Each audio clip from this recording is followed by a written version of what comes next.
It's baffled scholars for 2 millennia. It is a puzzle made of multi-dimensional elements, an enigma with roots that reach back to the dawning of time, perhaps before.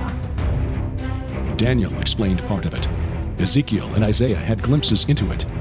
John saw it all for the time of the end.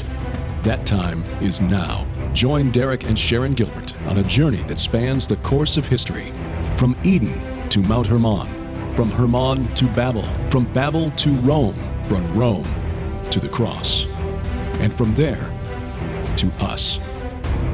Biblical prophecy is coming true before your eyes, and to understand it, you must discern the times both then and now. It's time to unravel the threads of this all-encompassing prophetic paradox. It's time to unravel Revelation. The giants were on the earth in those days and also after that. Welcome to Unraveling Revelation. I'm Derek Gilbert. I'm Sharon Gilbert, and we are excited to share what we've learned in the Gilbert House Fellowship with you. Over the last 5 years or so on our Gilbert House Fellowship podcast, we have been through the entire Bible.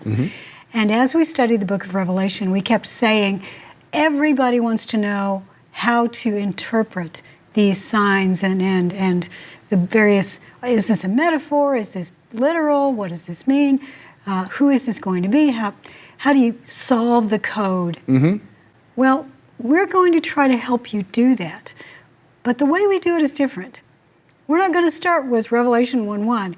We've been taking you back to the book of Genesis, because if you don't understand that end of it, if you don't understand the beginning, you won't understand why Christ has to come back and take care of things in the end. Absolutely. And it may surprise you to learn that the giants who were referred to in Genesis chapter 6, the English Standard Version that we normally use, which calls them Nephilim, which is the Hebrew word, but that word often translated as giants in other English translations. These were not metaphorical giants. These were not allegorical giants. These are not fables, legends, myths. These were the mighty men who were of old. Now, was their stature that like that of the cedars? There's a reference in one of the books of the Old Testament that compares them to the Amorites, who were as tall as the cedars. I think that's figurative language. That's using poetic imagery to make a point. I don't doubt that these were taller than average humans. We've got some extra biblical texts from like Egypt that document the existence of really, really tall dudes in the land of Canaan during the time of the patriarchs. But I think more importantly is the nature of these beings and the corrupt religious practices they inspired, the occult religious practices that they inspired down through the time of the prophets and the apostles. And then if that being the case, it's not really a surprise once you establish that to see that their ultimate demise is prophesied in that end times, the great end times battle that we call Armageddon. Exactly. The first 2 weeks of this program, we covered, in the beginning, God created, then we covered the fall of Adam and Eve. After that, they were kicked out of the garden. And I don't believe that we have access to it anymore. I think that it's probably extra dimensional. Yeah, and that's a really good point to make, because there were some questions we received after the first program about, well, do you believe that this is in Jerusalem now? I think only we can't see it. Yes, in trying to summarize a rather dense academic paper in the span of about 2 minutes, I probably didn't make clear enough that what we're talking about is a cosmic Jerusalem, if you will. That when Moses wrote the book of Genesis, and he described the river, the stream flowing from Eden that split into 4 rivers, the Pishon, the Gihon, the Euphrates, and the Tigris, it was sort of a cosmic geography that he was describing. We can't go to Jerusalem today and find the remnant of the garden. Exactly, because I believe at one time the earth, space-time continuum, was part of a greater landscape. We had access to more dimensions, you might say, and we've been cut off from those. Yes. So we can't see the throne of God anymore, but it is at Jerusalem. Right, and cosmic geography is a term that we'll come back to as we go through this study, because the uttermost north, for example, which is a phrase in Ezekiel 38 and 39 that has led many commentators over the last 100 years to identify Russia as the land of Magog incorrectly, because they're missing that the reference is to a cosmic north, a spiritual or supernatural north, more than an actual place on a map. Exactly. And so it was with Eden. Exactly. And in fact, people should read your book to get that. The Great Inception is a really good source material, I think. Well, thank you. You cover those cosmic mountains really, really well. After Adam and Eve were kicked out, they then started to have children. Right. She didn't sleep with anybody until after they were kicked out. Yes. So no Satan seed. Right, exactly. Serpent seed. The Bible's very clear on that. Adam knew his wife, which is a euphemism, and she conceived, and that was Cain. Yes. So Cain and Abel, of course, had their confrontation. Cain becomes the first murderer, and I would contend that Abel was a sacrifice. Cain was an agrarianist.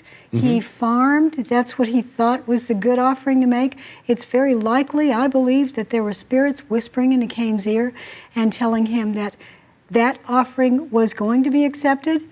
So he was surprised when it wasn't.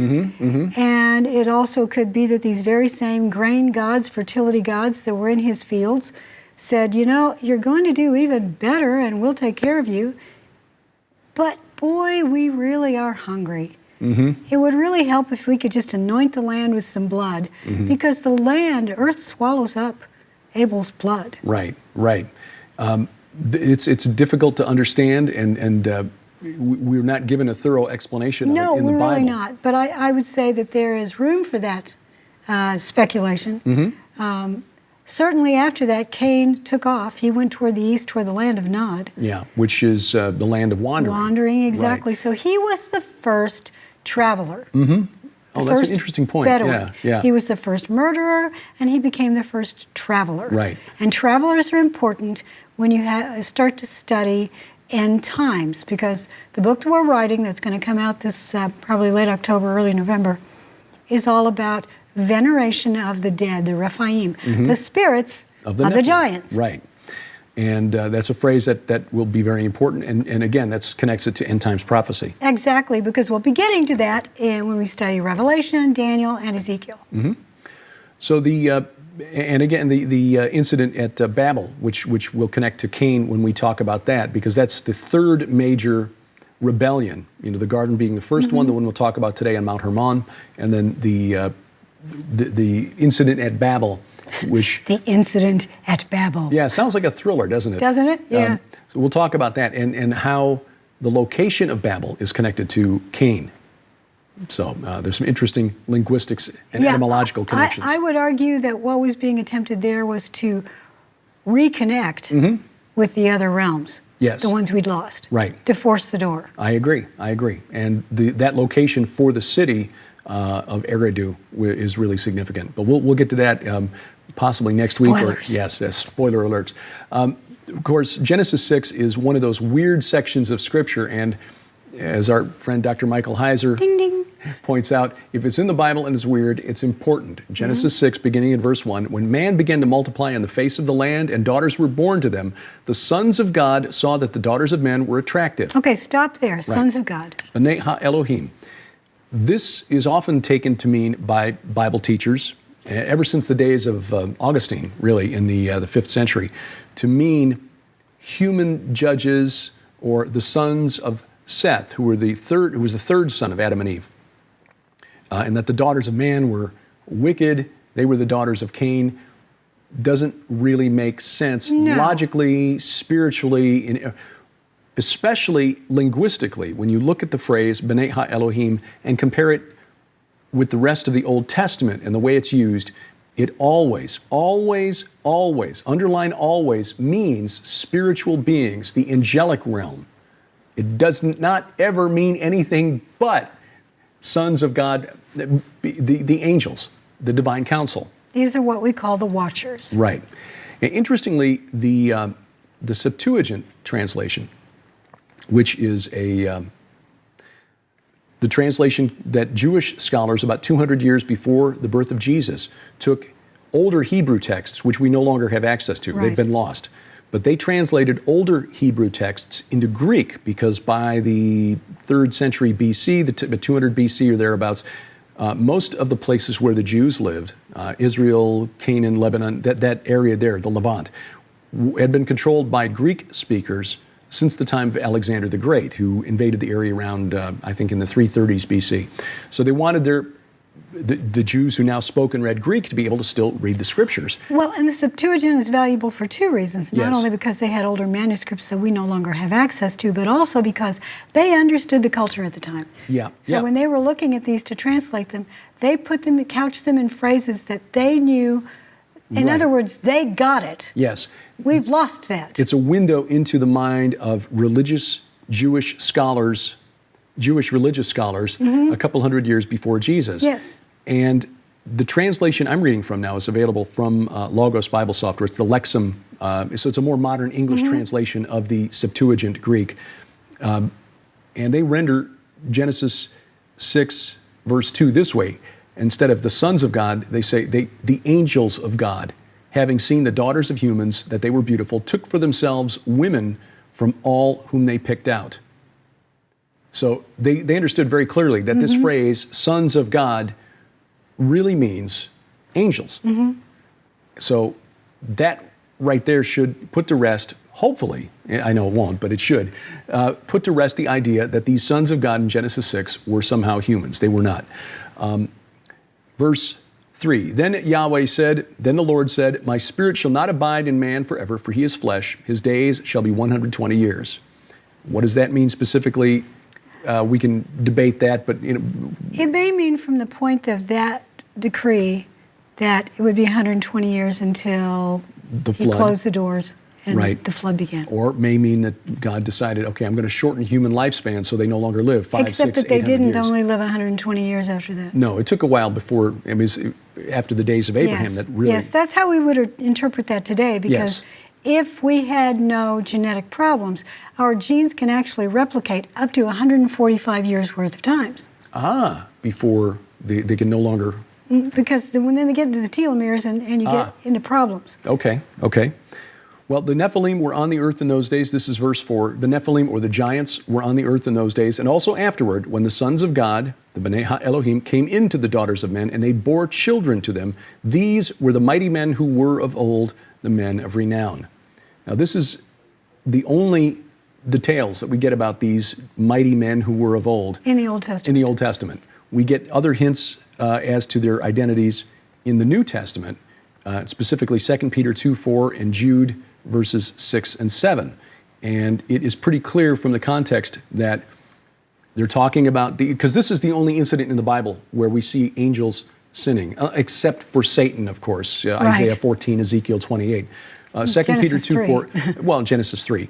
2 Peter 2:4, for if God did not spare angels when they sinned, but cast them into hell, and that word translated hell is actually the Greek tartarau, which means thrust them down to Tartarus, which according to, in the Greek mind, which Peter would have been familiar with, because again, they were still living in a Hellenized world, that the place called Tartarus was separate from Hades. It was a special place reserved for supernatural threats. As far below the earth as... The earth below heaven, right. There was one of the poets, Hesiod, I think, who wrote that you could take a bronze anvil and it would take 8 days to drop from heaven to earth and another 8 days to drop from earth to Tartarus. So... we'll try that out. Cast them into Tartarus and committed them to chains of gloomy darkness to be kept until the judgment. And when you read the rest of that section of Scripture, if he did not spare the ancient world, but preserved Noah, a herald of righteousness, with 7 others, when he brought a flood upon the world of the ungodly, and if by turning the cities of Sodom and Gomorrah to ashes, he condemned them to extinction, making them an example of what is going to happen to the ungodly. And continuing on, you read that section of 2 Peter, and he connects it to sexual immorality. So it's clear what type of sin these angels committed. Jude makes it even more explicit. And you could make the argument that the main sin in Sodom and Gomorrah was going after strange flesh, angel flesh. Exactly. Crossing the species barrier, not same-sex attraction. Although that was being practiced as well. Right. It was primarily that interaction that was a repeat Exactly. of Genesis 6. And Jude makes this clear, verse 6 of Jude's epistle. And the angels who did not stay within their own position of authority, or kept not their first estate in the King James, but left their proper dwelling, he has kept in eternal chains under gloomy darkness and judgment until the great day. That's the day of the Lord, Armageddon. Just as Sodom and Gomorrah and the surrounding cities, which likewise indulged in sexual immorality. That was the sin. Likewise. Yes. In the And same way. pursued unnatural desire or different flesh, strange flesh, serve as an example by undergoing punishment of eternal fire. That's the point there. Jude, Peter, reconfirming what we read in Genesis. The book of Enoch expands on this. Book of Enoch, first Enoch actually. Let's take a break and then come back and do the Enoch reading. Right. How about that? And that kind of expands a little bit as to what happened, where it happened, and what we know about it. But this is what the apostles would have known too. And then we'll connect this before we wrap today. We're going to have to move quickly, but we will connect it to the end times as Unraveling Revelation continues after this. We are living in the most prophetic timeline of our lifetime, and we want you to be prepared for the days ahead. Skywatch TV is proud to announce the largest giveaway of the year, the Messenger Grand Giveaway. When you order Dr. Thomas Horn's new book, The Messenger, from the Skywatch TV store, you'll also receive the brand new 2-disc DVD collection, The Final Countdown, featuring Dr. Thomas Horn. Sit down one-on-one with Dr. Horn as he details the vision God gave him about the coming messenger, the Apophis asteroid headed toward Earth as we speak, and the Revelation 8 destruction that is starting its final countdown at this very moment. Plus his mind-boggling revelations of the Vatican's secret plan for an alien savior, and the evil gene and Lucifer effect. Also included on Disc 2, Allie Henson and Donna Howell's Stand 2020 conference presentations on the hidden meaning behind the biblical feast connected to the first advent and second coming of Jesus Christ. You'll also receive multi-time best-selling author Terry James' brand new book, Lawless. Learn what's behind today's geopolitical, cultural, and societal upheaval tearing at the heart of America, and how the church can and should respond while there's time.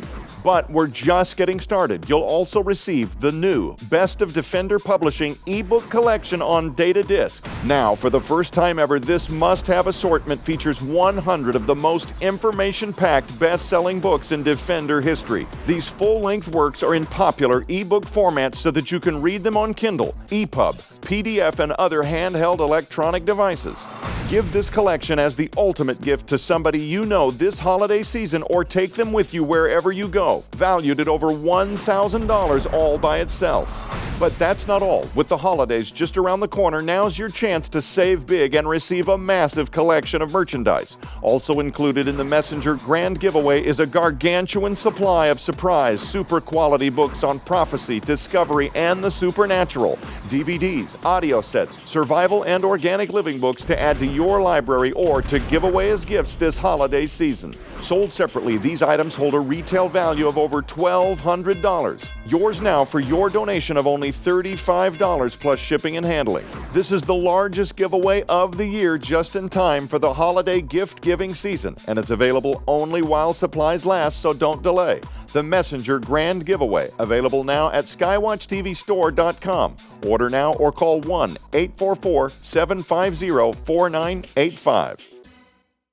Welcome back to Unraveling Revelation. I'm Derek Gilbert. I'm Sharon Gilbert, and we are talking about the angels who sinned. Yes.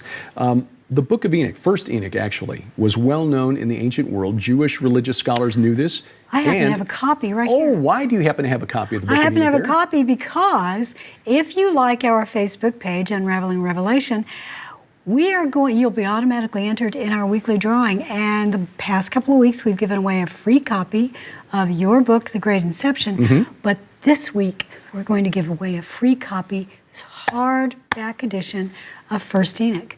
It's a $14.95 sale item. It's normally $19.95 in the Skywatch TV store. So if you really just want to buy one, you can. But why not? Enter and get a free one, or at least be enrolled. So one lucky person, will get drawn a week from Monday, a week from today, and you will be the winner. Yes. And get this book. So Well, it is helpful to expand on what we know from the little clues that we get salted throughout Scripture. Genesis 6, 2 Peter, Jude 6 and 7. I would also add 1 Peter 3, verses 19, 20, where Jesus proclaimed to the spirits in prison. Yes. All of that's connected to the same event, the sin of the watchers in Genesis 6. 1 Enoch chapter 6 expands on this. When the sons of men had multiplied in those days, beautiful and comely daughters were born to them, and the watchers, the sons of heaven, saw them and desired them. And they said to one another, "Come, let us choose for ourselves wives from the daughter of men, and let us beget children for ourselves." And Shemaiah, their chief, said to them, "I fear that you will not want to do this deed, and I alone shall be guilty of a great sin." And they all answered him and said, "Let us all swear an oath, and let us all bind one another with a curse, that none of us turn back from this counsel until we fulfill it and do this deed." And they all swore together and bound one another with a curse. And they were, all of them, 200, who descended in the days of Jared onto the peak of Mount Hermon. And they called the mountain Hermon, because they swore and bound one another with a curse on it. Interestingly, a Canaanite text from the ancient Amorite kingdom of Ugarit calls a character, Daniel, who, by the way, is the name of one of these watchers in the book of Enoch. Not the Daniel from the book of Daniel. Not the book of Daniel from the book of Daniel. Same name, different guy. Same name. A man of Hermon, or Hernam, or the Hernamite. It's possible that that was the original name of the mountain, and that the Hebrews, playing with language the way they did, Which they often did, because the name Hermon comes from the same root as Karem, which means devoted to destruction. Yes. In other words, this is so sacred, if you touch it, you have to die. So that was and there's some other aspects of this, and the name Jared, the days of Jared, but we don't have time to get into that. But the consequences of this, according to the book of Genesis, is that wickedness was rampant on the earth. God sent the flood and destroyed these entities. Can I back up for a minute? You said something that some of our viewers may have a question. When you said harem means so sacred, if you touch it, you will die. There's nothing sacred about Mount Hermon, except that God created it. Right. It's difficult. It's used in the Old Testament of things that you're not allowed to take with you. Right. The Lord does not want you to have these things. They are evil in His sight because they've been used for pagan rituals. Devoted to destruction. They are harem. Right, devoted to destruction. It's a difficult concept to put into English. It is. Right, that's a better way of explaining it, because we see the Hebrew word used mostly in the book of Joshua, chapters 10 and 11 especially, when they're in the conquest of Canaan, where they devote the cities of the Amorites to destruction. In fact, that brought judgment when one of their men took some stuff from Jericho that he wasn't supposed to keep, some gold and silver and a cloak, and they had to be destroyed because they were harem. So that's the sense of Mount Hermon, devoted to destruction. The destruction of the Nephilim, the giants, caused another problem on earth, and God decreed that the spirits of heaven, in heaven is their dwelling. This is in 1 Enoch chapter 15. But now the giants who were begotten by the spirits in flesh, they will call them evil spirits on the earth, for their dwelling will be on the earth. In other words, this is the origin of demons. Yes, when the flood came, it destroyed their physical bodies, but their spirits, and we're not really sure how they got spirits in them. They didn't come from God. No. But these were hybrid creatures that were never supposed to be, and while the watchers were spirit and could not be physically destroyed, they were condemned to the pit. These spirits of these hybrid creatures, the spirits of the giants, lead astray, do violence, make desolate, and attack and wrestle and hurl upon the earth and cause illnesses. They eat nothing but abstain from food and are thirsty and smite. These spirits will rise up against the sons of men and against the women, for they have come forth from them. And it basically says they will make desolate until the day of the consummation of the great judgment. The zombie apocalypse. Essentially, yes. Demons will plague humanity until the judgment, and that's where we get to the connection to the end times. This is something that I explain in much more detail, of course, in the book Last Clash of the Titans, and we're going into this in even more detail in the book Veneration, forthcoming from Defender Publishing. The key there is the word traveler that you used for Cain early on. These spirits were venerated by the Canaanites, the Amorites, who called them Rephaim. They summoned them through necromancy ritual, and they were described as travelers in the sense that they travel from one plane of existence to another. They crossed over, like the Greeks had to cross over the river Styx to get. Well, these spirits would cross over, And there was a place known in the ancient world, apparently, where the Israelites traveled during the Exodus, that were known as the place where the demons would cross over. In fact, the mountain that Moses climbed to get his only look at the Holy Land, Mount Nebo, is called by God in the book of Deuteronomy, this mountain of the Avarim, this mountain of the travelers. Well, that is the very place where Ezekiel places the conflict, the final conflict, the war of Gog and Magog, for God's holy mountain, his Har Moed, Armageddon in the book of Revelation. And the hordes of Magog will fall. This is in Ezekiel 39, verse 11, and I'm hoping I can bring this up quickly. So you're saying that they're going to come down from their current domain? From the cosmic north, because that uttermost north, the phrase in Hebrew is Yarkatei Tsephon. Mount Tsephon was known in the ancient world as the mountain that was sacred to Baal, the storm god, whom Jesus identified in the New Testament as Satan. His commander-in-chief, Gog, or the Antichrist, who is a spirit being. Who is a spirit being, yes, not Vladimir Putin, will lead the armies of Magog from cosmic north. Again, basically, Ezekiel, when you read it correctly, you understand that he was saying the whole world was coming together against Israel. And that's consistent with apocalyptic from all 4 prophecies. points of the compass. Right. Zechariah 12, Zechariah 14, Joel chapter 3, basically say that the whole world is coming against Israel. And then Ezekiel says, on that day, the day of the Lord, Armageddon, I will give to Gog a place for burial in Israel, the valley of the travelers east of the sea. That's the plains of Moab, across from Jericho, at the north end of the Dead Sea. It will block the travelers, for there Gog and all his multitude will be buried. It will be called the Valley of Hemon Gog, or the multitude of Gog. What does it mean to block the travelers? My theory is this, and I think you agree. When we are resurrected into glorified bodies, 1 Corinthians 15, these entities, like the ones that Jesus proclaimed to in the pit in 1 Peter 3, hey, I'm getting out of here. I'm being raised up, resurrected into a glorified body, but you're still dead. Exactly. I think that's what happens here in Ezekiel 39. These travelers, these demons who will inhabit the soldiers marching to do battle against God himself, will be blocked. Yes. All of these people will be resurrected, the faithful, but you, travelers, Rephaim, this is your ultimate destruction. Wow. There are other prophecies. We'll talk about that, but again, we spell it out in much more detail in the forthcoming book. But this is why the giants of Genesis 6, they have a role to play at Armageddon. We can only do so much with this in 28 minutes and 30 seconds, but we hope this kind of whets your appetite for why we believe end times prophecy is scattered throughout the entire Bible, and why we're so excited about doing this program every week, because it's encouraging. It really is, and we've heard back from many of you saying that you find it encouraging, so thank you. And we thank you for watching. With Sharon Gilbert, I'm Derek Gilbert, and this is Unraveling Revelation from Skywatch TV.